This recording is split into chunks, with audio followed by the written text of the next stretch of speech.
જય શ્રી કૃષ્ણ. રાધે રાધે. મિત્રો, ભગવાન કૃષ્ણએ 12મા અધ્યાયમાં 8 થી 11મા શ્લોકમાં 4 માર્ગ બતાવ્યા, સમર્પણથી ચાલુ કરીને સર્વ કર્મ ફલ ત્યાગમ ત્યાં સુધી. પછી ભગવાને એમ પણ કીધું કે ભાઈ આ જે ભક્તો છે આ માર્ગ ઉપર ચાલનારા એ પરમ શાંતિને પામે છે. અને ત્યાર પછી 13મા અને 14મા શ્લોકમાં સિદ્ધ ભક્ત જે છે એમના લક્ષણોની વાત કરી. એમાં આપણે કાલે 13મામાં જોયું કે અદ્વેષ્ટા સર્વભૂતાનામ મૈત્રઃ કરુણ એવશ્ચ નિર્મમ નિરહંકારઃ સમ દુઃખ સુખ ક્ષમી. આ 13મા શ્લોકની અંદર વાત કરી. અને હવે 14મા શ્લોકમાં ભગવાન આ સિદ્ધ ભક્તોના લક્ષણોને આગળ વર્ણવતા વાત કરે છે કે સંતુષ્ટ સતતમ યોગી યતાત્મા દ્રઢ નિશ્ચય. સંતુષ્ટ સતતમ યોગી યતાત્મા દ્રઢ નિશ્ચય મયી અર્પિત મન બુદ્ધિ યહ મદભક્ત સ મે પ્રિય.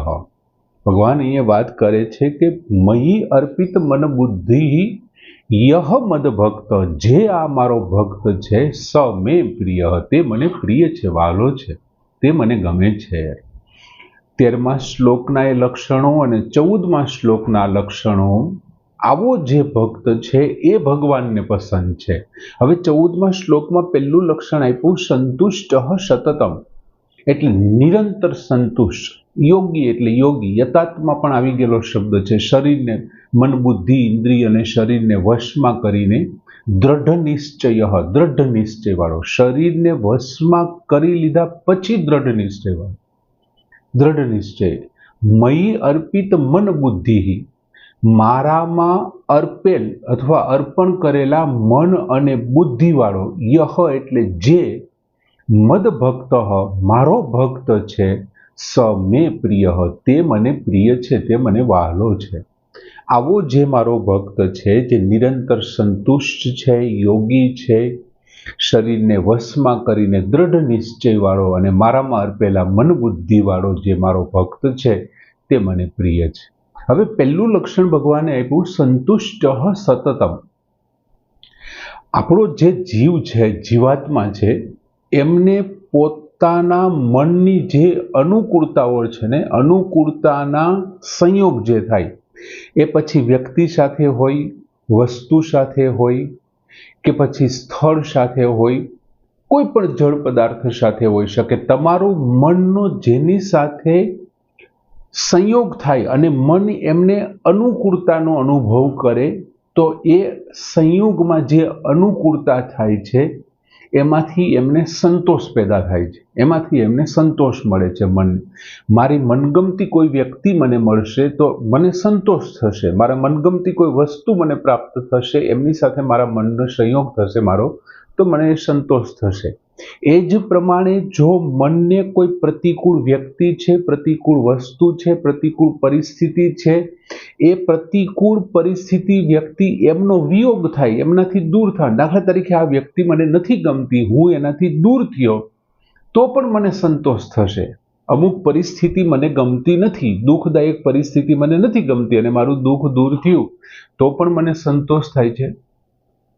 પરંતુ થાય છે શું, સંસાર સાથેના સંબંધને કારણે આપણે શું કરીએ છીએ, અનિત્ય પદાર્થો જે છે, જે કાયમી ટકી રહેવા વાળા નથી એવા પદાર્થો, દાખલા તરીકે કોઈ પેન છે, મને ખૂબ ગમે છે, એ પેન પ્રત્યે મારા સંયોગ થયો છે, મને સંતોષ થયો, પણ એ પેન થોડી કાયમી ટકી રહેવાની છે. એ પેનની શાહી ખલાસ થઈ જશે, એ પેન કદાચ ખોવાઈ જશે, તૂટી જશે, ભાંગી જશે. આમ જ્યારે અનિત્ય પદાર્થો છે એમનાથી અસંતોષ થવાથી એ સંતોષ છે કેવો છે, અસ્થાયી થઈ જશે, સ્થાયી નથી. શું કામે? કેમ કે જેમનાથી સંતોષ થયો છે એ કેવો છે, એ પોતે અનિત્ય છે, એ નિત્ય નથી. એટલે ભક્ત છે એમનો સંતોષ કેવો છે, તો કે એનો નિત્ય છે. શું કામ નિત્ય છે? કે ભક્ત એટલા માટે નિત્ય સંતોષ છે કેમ કે તેમને પરમાત્માની અનુભૂતિ થઈ છે. અને પરમાત્મા સાથેના સંયોગને કારણે એમને સંતોષ થયો છે. અને પરમાત્મા છે, નિત્ય છે, કાયમ છે, એટલા માટે અહીંયા ભગવાન કૃષ્ણએ સતતમ શબ્દ વાપર્યો. એનો કાયમી સંતુષ્ટ છે, કાયમને માટે સંતોષ. કેમ કે પરમાત્મા તો કાયમી છે ને, ભગવાન પ્રાપ્ત થવાથી નિત્ય સંતોષ થઈ જાય. કેમ કે ભગવાન પોતે નિત્ય છે, ભગવાનથી વિયોગ થઈ જ નથી શકવાનો, શક્ય જ નથી. અને જો એક વખત ભગવાનથી સંયોગ થઈ જાય તો પછી સંસારની કોઈ આવશ્યકતા જ નથી. અને જો સંસારની આવશ્યકતા નથી તો સંસારિક વસ્તુ સાથેનો સંતોષ નથી, એ અનિત્ય પદાર્થોનો સંતોષ નથી. એટલા માટે ભગવાને પહેલું લક્ષણ ભક્તનું આપ્યું, સંતુષ્ટ સતતમ. એ કાયમી સંતુષ્ટ હોય છે. પછી બીજું લક્ષણ ભગવાન કહે છે યોગી.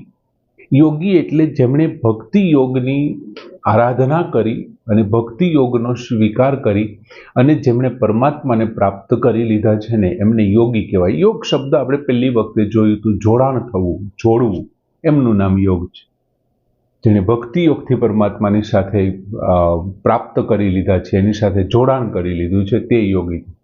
બીજું, કોઈ પણ મનુષ્ય છે એનો પરમાત્મા સાથેનો વિયોગ થઈ જ ન શકે. શું કામ ન થઈ શકે? કેમ કે એમનો એમની સાથે સ્વતઃ સિદ્ધ સંબંધ છે, એટલે વિયોગ થતો જ નથી. આવો જે અનુભવ કરી લે છે ને, એમનું નામ યોગી છે, કે હું એમનાથી છૂટો થઈ જ નહીં શકું. પછી ત્રીજો શબ્દ ભગવાને આપ્યો યતાત્મા.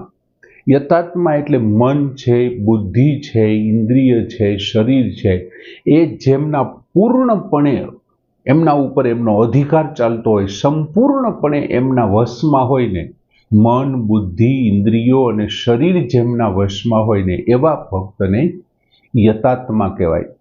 કોઈ પણ પરિસ્થિતિમાં એમનું શરીર છે, એમનું મન છે, કોઈ માંગણી નથી કરતું યાર.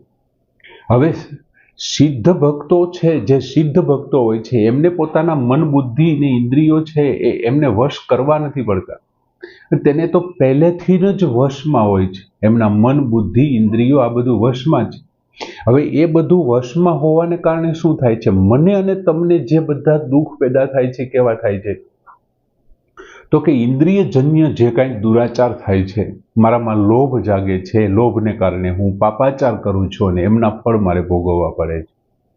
આ બધી ઇન્દ્રિયોને સુખ આપવા માટે મેં કરેલા કર્મો છે અને એમના ફળ હું ભોગવું છું. હવે અહીંયા ઇન્દ્રિય, શરીર, મન, બુદ્ધિ આ બધું તો એમના કંટ્રોલમાં છે ભક્તના. એટલે ઇન્દ્રિયજન્ય જે કાંઈ દુરાચાર છે એ એનામાં આવતા જ નથી. ઇન્દ્રિયજન્ય દુરાચાર થશે જ નહીં.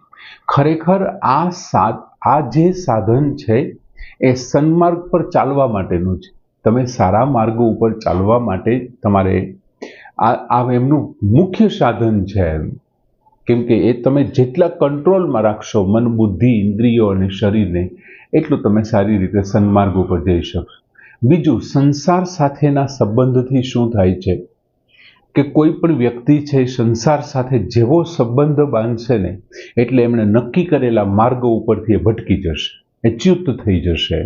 કેમ કે સંસારમાં મમતા આવવાની છે, લોભ આવવાનો છે, ક્રોધ આવવાનો છે. અને આ બધા કેવા કારણો છે આપણે જોયું તો બીજા અધ્યાયના 61-62 શ્લોકમાં. છેલ્લે તો નાશ જ પામે છે બધું. એમ બુદ્ધિ નાશાત નશ્યતે, બુદ્ધિનો નાશ છેલ્લે થઈ જાય એટલે બધું પૂરું થઈ જાય છે. એટલે આવા વ્યક્તિઓ જે છે જેમનો આ બધું કાબુમાં છે, એવા ભક્તો છે ને એ બીજાનો આદર્શ બની જાય છે, બીજા વ્યક્તિઓ માટે આદર્શ સમાન થાય છે. બીજું, આપણે ઘણી વખત જોતા હોઈએ છીએ કે ન્યાયના પથ ઉપર જે લોકો ચાલતા હોય, ન્યાયના રસ્તા ઉપર ચાલવાવાળા છે, એમને ઇન્દ્રિયો પણ છે ને કુમાર્ગે નથી જતી, ખરાબ રસ્તા ઉપર નથી જતી એમની ઇન્દ્રિયો, ખાલી ન્યાયના રસ્તા ઉપર ચાલવાવાળા. તો અહીંયા તો ભક્તો છે યાર, સિદ્ધ ભક્તો છે. દાખલા તરીકે સંસ્કૃતના મહાન વિદ્વાન કવિ કાલિદાસનું દુનિયાનું સર્વશ્રેષ્ઠ નાટક એમણે આપ્યું અભિજ્ઞાન શાકુંતલમના પહેલા અધ્યાયમાં કણવ ઋષિ ગેરહાજર છે અને દુષ્યંત ત્યાં જાય છે, શકુંતલાના હાથમાં આતિથ્ય સત્કાર છે. જેવા દુષ્યંત એમને જોવે છે અને એમના પ્રત્યે લોલુપ થાય છે, લાલચ જાગે છે, શકુંતલાને પ્રાપ્ત કરવા માટેની. પણ શકુંતલાએ ઓળખાણ આપી છે, વૈખાનસોએ દુષ્યંતને ઓળખાણ આપી છે કે એમની પુત્રી શકુંતલાના હાથમાં અત્યારે આતિથ્ય સત્કાર છે અને ભગવાન તો સોમતીર્થ ગયા છે. હવે જો શકુંતલા, રાજા એવું માને છે શકુંતલા બ્રાહ્મણની જ પુત્રી છે, બ્રાહ્મણની દીકરી છે અને હું ક્ષત્રિય છું, તો મારાથી આવું ન થઈ શકે, હું એમના પ્રત્યે આવી લાલચવાળો બનવું એ શક્ય જ નથી, તો પછી આવું કેમ થાય છે, એમ તો મારું અંતઃકરણ એમના તરફ કેમ ખેંચાય છે. એટલે એ મનમાં વિચારે છે નક્કી આ શકુંતલા છે ને ક્ષત્રિયની બાળકી હોવી જોઈએ એમ. ત્યાં કાલિદાસે એક સરસ મજાની વાત લખી છે કે શતામ હિ સંદેહ પદેશુ વસ્તુષુ પ્રમાણમ અંતઃકરણમ પ્રવૃત્તિ. જ્યારે સજ્જન વ્યક્તિઓને કોઈ શંકાવાળી વસ્તુઓ પેદા થાય છે ને ત્યારે અંતઃકરણ જે કહેતું હોય છે ને એમનું પ્રમાણ છે, એની સાબિતી છે. જેમ અહીંયા દુષ્યંતની. હવે તમે વિચાર કરો, દુષ્યંત જેવા વ્યક્તિઓનું અંતઃકરણ જો આવી રીતે કહેતું હોય, એની ઇન્દ્રિયો કુમાર્ગે જવા તૈયાર ન હોય, તો આ તો સિદ્ધ ભક્ત છે યાર, એમનું તો પછી પૂછવું જ શું. ત્યાર પછીનો શબ્દ આપ્યો છે દ્રઢ નિશ્ચય. ભક્તોની દ્રષ્ટિ જે છે એ દ્રષ્ટિમાં એ માત્ર ને માત્ર શું કરે છે, ભગવાનની જ સત્તાનો સ્વીકાર કરે છે. એ ક્યારેય સંસારની સત્તાનો સ્વીકાર કરતા નથી, કેમ કે એ જાણે છે આ સંસાર છે એ અનિત્ય છે અને સંસાર જેમના સત્તાથી પ્રકાશિત છે, પ્રકાશી રહ્યો છે, એમનો પ્રકાશ છે એ ક્યાંથી મળે છે, ભગવાન પાસેથી મળે છે. આવું વિચારવાને કારણે શું થાય છે, એની બુદ્ધિ છે ને એ પરમાત્મા પ્રત્યે અટલ નિશ્ચયવાળી બને છે. કેમ કે આ સંસારની અંદર હું જે કંઈ જોઈ રહ્યો છું, જે થઈ રહ્યું છે, એ બધું જ ખોટું છે, બદલાવાવાળું છે. નથી બદલાવાવાળો એક હોય ને તો એ માત્ર ભગવાન છે. તેથી ભગવાનમાં એમનો દ્રઢ નિશ્ચય હોય છે. તમે સંસારની સત્તાને માનો એટલે શું થાય, શંકાઓ પેદા થાય, વિપર્યયને જન્મ આપે અને શંકાઓની ઉત્પત્તિ થાય. અને ભક્તના મનમાં કોઈ શંકા હોતી નથી, એ સંપૂર્ણપણે ભગવાનની જ સત્તાનો સ્વીકાર કરે છે. પછી ભગવાન વાત કરે છે કે મયી અર્પિત મન બુદ્ધય. આ વસ્તુ તો 8મા શ્લોકમાં ભગવાને કીધું કે તું મન અને બુદ્ધિ મને સમર્પિત કરી દે. 8મા શ્લોકમાં વાત કરી હતી. અહીંયા ભગવાન એના અલગથી લક્ષણ આપે છે કે જો તારો ભગવત પ્રાપ્તિનો ઉદ્દેશ્ય હોય તો મન અને બુદ્ધિથી મને એ ઉદ્દેશ્ય નક્કી કરી નાખ કે ભગવત પ્રાપ્તિનો ઉદ્દેશ્ય છે, અને પોતે ભગવાનનો થઈ જાય, હું ભગવાનનો છું અને ભગવાન મારા છે એવું એકવાર બુદ્ધિ નક્કી કરી નાખે, ત્યારે મન બુદ્ધિ છે ને એ પોતાની મેળે ભગવાનને સમર્પિત થઈ જશે. હું ભગવાનનો છું, ભગવાન મારા છે, આવું જ્યારે થશે ત્યારે મન અને બુદ્ધિ પોતાની મેળે અર્પિત થઈ જશે. બીજું આપણે તે વખતે 8મા શ્લોક વખતે જોયું હતું કે જ્યાં પ્રેમ છે, જે જગ્યાએ પ્રેમ છે ને ત્યાં મન એની મેળે લાગી જશે, તમે એનાથી ને હટાવી નહીં શકો એમ. અને ભક્ત છે ને ભગવાનને પ્રેમ કરે છે એટલે મન છે અર્પિત થઈ જશે. બીજું, જે જગ્યાએ તમારા સિદ્ધાંતોમાં શ્રેષ્ઠ તમે ગણો છો, તમને એવું લાગે છે કે મારા કરતાં ભગવાન શ્રેષ્ઠ છે, એટલે બુદ્ધિ છે ને પોતાની જાતને સમર્પિત કરી દેશે. આપણા કરતાં કોઈ વધારે શ્રેષ્ઠ સિદ્ધાંતવાળો વ્યક્તિ છે તો આપણે એમને સમર્પિત થઈ જાય, ગુરુ માની લઈએ છીએ. એમ અહીં મન અને બુદ્ધિ ભગવાનને સમર્પિત થઈ જાય છે. મન બુદ્ધિ જોકે ભક્તોની તો પહેલેથી જ સમર્પિત હોય છે. પછી ભગવાન કહે છે કે યહ મદ ભક્ત સ મે પ્રિય. ભગવાન છે એમણે 5મા અધ્યાયમાં જ એવી વાત કરી હતી કે સર્વભૂતાનામ શ્રુહદ. હું દરેક પ્રાણીઓનો શ્રુહદ છું, સર્વભૂતાના બધા પ્રાણીઓનો.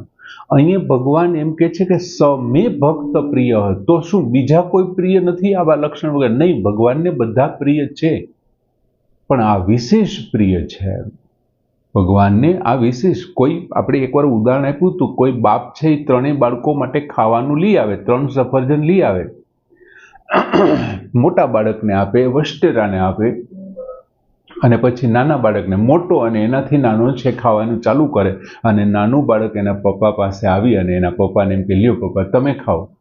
એના પપ્પા એને પ્રેમથી તેડી લેશે અને પોતાના ખોળામાં બેહાડી અને હળવે હળવે મોઢામાં બટકા આપીને ખવડાવશે. વિશેષ પ્રેમ છે, કેમ કે એમને સમર્પિત કરીને ખાય છે. ખાય, એને ખબર જ છે કે મારો બાપ નહીં ખાય એ, પણ બાપને સમર્પિત કરીને ખાધું છે. બીજું, ભગવાને ચોથા અધ્યાયના 11મા શ્લોકમાં વચનબદ્ધ છે. ભગવાને કીધું છે કે યે યથા મામ પ્રપદ્યન્તે, જે વ્યક્તિ મને જે રીતે ભજે, તામ તથા એવ, તેને હું તે જ પ્રમાણે ભજામી અહમ, હું ભજું છું. જો ભક્ત મને પ્રેમ કરે છે, ભક્ત મને પ્રિય ગણે છે, તો તામ તથા એવ, તેને તે જ પ્રમાણે ભજામી અહમ, હું પણ પ્રેમ કરું છું. જે વ્યક્તિ મને પ્રેમ નથી કરતા એને તો હું પ્રેમ કરું જ છું, એટલે તો હું એમને ખાવા પીવાની બધી વ્યવસ્થા કરી દઉં, પણ મને જે પ્રેમ કરે છે એમને હું સામો પ્રેમ કરું છું. લવ ટુ યુ શબ્દ મૂકે છે ભગવાન, કે એમને, એટલે ભગવાને કીધું કે યહ મદ ભક્ત સમે પ્રિય, જે મારો ભક્ત છે તે મને ખૂબ પ્રિય છે. ખરસ સરસ મજાનો શ્લોક 13મો અને 14મો. અહીં 14મો શ્લોક કે સંતુષ્ટ સતતમ યોગી યતાત્મા દૃઢ નિશ્ચય મયી અર્પિત મનોબુદ્ધિ યહ મદ ભક્ત સમે પ્રિય. પૂર્ણ કરીએ. જય શ્રી કૃષ્ણ.